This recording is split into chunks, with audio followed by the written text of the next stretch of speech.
يلتقي الهلال مع الرياض في المباراة التي تجمع الفريقين الليلة في إطار منافسات الدوري السعودي لكرة القدم للمحترفين. يخوض الهلال مباراة الرياض بمعنويات مرتفعة في ظل انتصارات الفريق وتحقيق الفوز بعد أن نجح في الفوز على الغريم التقليدي الاتحاد في الجولة الماضية في دوري أبطال آسيا في دور الستاشر بهدفين دون مقابل. ويحتل الهلال صدارة الدوري السعودي منفردا قبل مواجهة الرياض اليوم.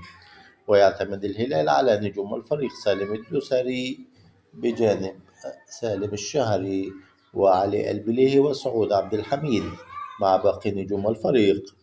تقام مباراة الهلال والرياض اليوم في الساعة 4 عصرا بتوقيت جمهورية مصر العربية، والثالثة بتوقيت المملكة العربية السعودية.